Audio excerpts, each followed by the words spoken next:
मीठापुर नाम का एक गांव था। उस गांव में सुशीला नाम की बुढ़िया रहती थी। सुशीला के पास एक अंगूर का बहुत ही बड़ा बाग था। उस बाग के अंगूर बहुत ही मीठे और अच्छे थे। एक दिन एक चुड़ैल सुशीला के बाग के ऊपर से गुजर रही होती है कि तभी उसे कई बच्चे बाग में खेलते हुए दिखते हैं। कितने सारे बच्चे खेल रहे हैं, क्यों ना नीचे चलकर देखूं और मौका मिलते ही खा जाऊं इनको। ऐसा कहकर चुड़ैल अंगूर के बाग में उतर जाती है। बाग में पहुंचकर वो छुप जाती है और बच्चों को देखने लग जाती है। तभी सुशीला वहां आती है और बच्चों को अपने पास बुलाती है। सारे बच्चे सुशीला को घेर कर खड़े हो जाते हैं। अरे मौसी, दो ना जल्दी से अंगूर, मुझे बहुत भूख लगी है। मैंने तो सुबह से कुछ नहीं खाया है। फिर सुशीला सबको अंगूर दे देती है और बच्चे भी अंगूर लेकर चले जाते हैं। तभी एक बच्चा आता है और सुशीला से मांगता है,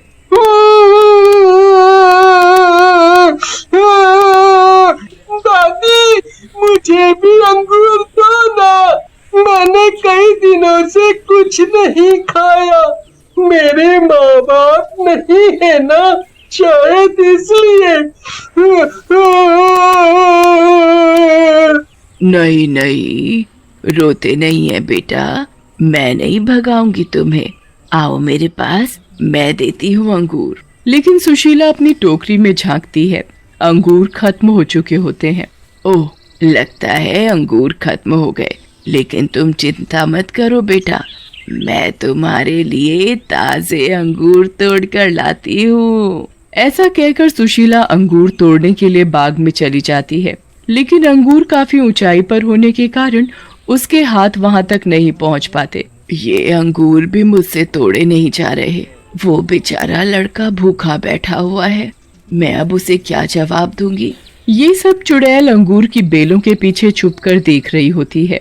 चुड़ैल के भीतर भी इंसानियत जाग जाती है और वो सोचती है, अरे वाह, क्या औरत है। एक अनजान लड़के के लिए कितनी कोशिश कर रही है कि वो बेचारा भूखा न रह जाए। मुझे इस औरत की मदद जरूर करनी चाहिए। ये सोचकर चुड़ैल एक लड़की का रूप बदलकर सुशीला के पास जाती है और बोलती है, दादी लाओ, मैं तुम्हारी मदद कर दूं, मैं अंगूर तोड़ देती हूँ। ऐसा कहकर चुड़ैल अंगूर तोड़ने लगती है। मदद के लिए शुक्रिया बेटी, लेकिन आज से पहले मैंने तुम्हें कभी गांव में नहीं देखा। तुम कौन हो? वो मैं, दादी, दरअसल मैं पास के गांव से आई हूँ। तुम भी तोड़कर खा लो, जब तक मैं उस बच्चे को ये अंगूर देकर आती हूँ। ऐसा कहकर सुशीला उस लड़के को अंगूर देने के लिए चली जाती है और इधर चुड़ैल भी अंगूर खाकर वहाँ से चली जाती है। वाह, कितने मीठे और स्वादिष्ट अंगूर हैं। और उससे प्यारी है ये दादी। सुशीला वापस आती है और लड़की को वहाँ ना पाकर हैरान हो जाती है और हंसने लगती है। अरे, ये लड़की कहाँ चली गई? चुड़ैल को सुशीला के बाग के अंगूर इतने पसंद आते हैं कि वो लड़की बनकर रोज उन्हें खाने के लिए आने लगती है और अंगूर खाकर वहाँ से चली जाती है। वाह, मजा ही आ गया अंगूर खाने का। कुछ भी कहो, चुरा कर खाने का अपना ही मजा है। उसी गांव में मुन्ना और नदीम नाम के दो आदमी रहते थे जिनकी नजर उस बाग पर थी। अरे नदीम भैया, इस बाग की जमीन करोड़ों की है और ये बुढ़िया यहाँ क्या उगा रही है? अंगूर। अरे कितनी बार बोले हैं कि हमको दे दे जमीन, लेकिन नहीं देती है। सही कह रहे हो मुन्ना, मन तो करता है इस बुढ़िया का टेंटुआ दबा दूं। हमारा भी लाखों का नुकसान करवा रही है ये बुढ़िया।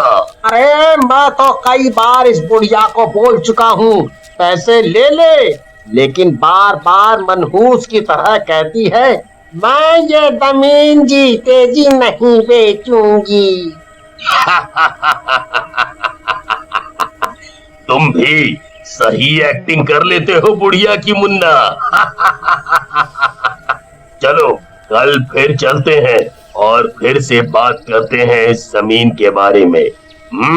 अगले दिन नदीम और मुन्ना सुशीला के पास पहुंचते हैं। चुड़ैल भी उस दिन बाग में ही होती है।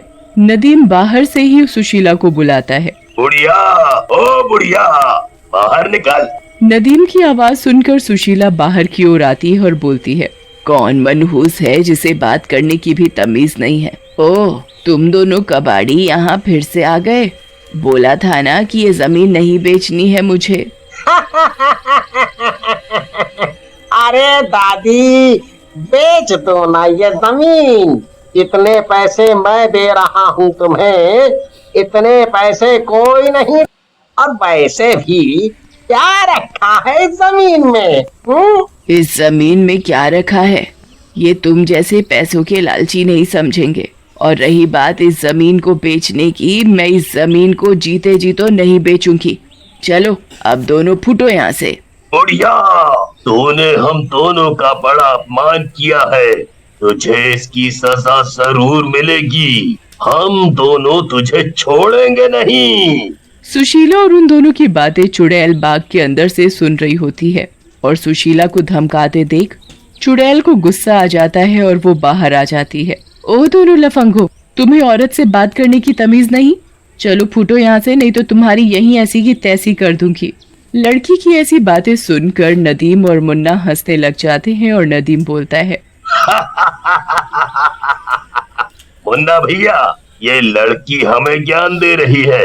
अरे मैडम, घर जाओ और घर के काम करो काम। ये लड़ाई बड़ाई हमारे जैसे मर्दों के लिए छोड़ दो।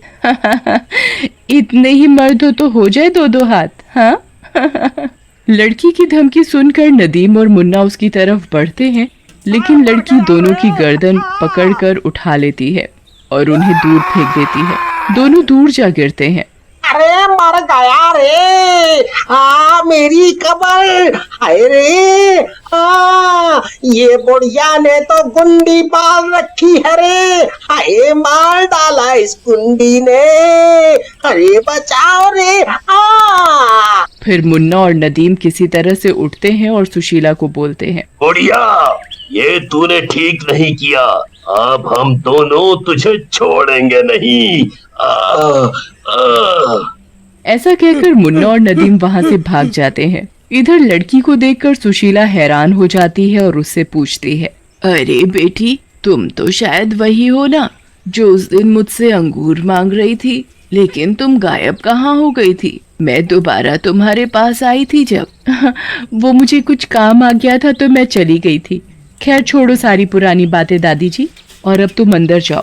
अब इन गुंडों को सबक मिल गया है, ये तुम्हें कभी परेशान नहीं करेंगे। नहीं नहीं बेटी, ये गुंडे दोबारा आएंगे। इन लोगों ने कई सालों से मेरा जीना मुश्किल कर रखा है। लो, मैं भी कितनी बेवकूफ हूँ, इतनी देर से बातें किए जा रही हूँ, लेकिन तुम्हारा नाम ही नहीं पूछा। सुशीला की बात सुनकर चुड़ैल सोच में पड़ जाती है और बोलती है, जी, मेरा नाम प्रिया है और मैंने आपको बताया तो था कि मैं पड़ोस के गांव में रहती हूँ। हाँ, याद आया, तुमने बताया तो था, लेकिन बेटी मैं क्या करूँ, बूढ़ी हो गई हूँ ना, भूल जाती हूँ। अच्छा, तुम्हें अंगूर खाने होंगे, जाओ बाग में जाकर खा लो, आज बहुत अच्छे अंगूर पेड़ों पर लगे हैं। ऐसा कहकर सुशीला वहाँ से चली जाती है और चुड़ैल भी सोच में पड़ जाती है। कितनी प्यारी औरत है ये। मुझे इसकी मदद करनी ही चाहिए और उन दुष्टों को उनके किए की सजा देनी ही चाहिए। मैं अब यहीं बाग में रहूंगी, फिर देखती हूँ उन दुष्टों को। ऐसा कहकर चुड़ैल वहाँ से गायब हो जाती है। उधर रात में नदीम और मुन्ना सुशीला के यहाँ हुई अपनी बेइज्जती का बदला लेने के लिए योजना बना रहे होते हैं। मुन्ना, इस लड़की और बुढ़िया ने अपनी बहुत बेइज्जती की है, इसका बदला तो लेना ही पड़ेगा। सही कह रहे हो भैया, मैं तो कहता हूँ अभी चल के आग लगा देते हैं बाग में और बुढ़िया को भी उसी आग में फेंक देंगे। फिर मुन्ना और नदीम हाथ में मशाल लिए सुशीला के बाग में पहुंचते हैं और आग लगाने लगते हैं, लेकिन तभी चुड़ैल वहां आ जाती है।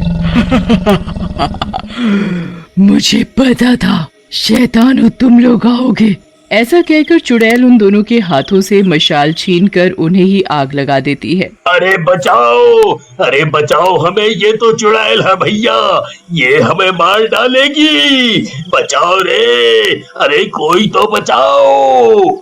उनका शोर सुनकर सुशीला और गांव वाले भी वहां आ जाते हैं और चुड़ैल को देखकर डर जाते हैं। तुम कौन हो और इन दोनों को क्यों मार रही हो? चुड़ैल लड़की वाले रूप में आ जाती है और सुशीला से बोलती है, माँ जी, ये कोई बेचारे नहीं है, ये तुम्हारी बाग में आग लगाने और तुम्हें मारने आए थे, इनका तो मर जाना ही बेहतर है। हाँ हाँ सुशीला बहन, ये चुड़ैल सही कह रही है, मर जाने दो ऐसे शैतानों को। चुप रहो तुम सब, गलती इंसान से ही होती है, इसका मतलब ये नहीं उसे मार दिया जाए, छोड़ दो इन्हें। हमें माफ कर दो, हमें माफ कर दो सुशीला बहन, हमें माफ कर दो। फिर सुशीला उन्हें माफ कर देती है। सुशीला और गांव वालों के कहने पर चुड़ैल बाग में ही रुक जाती।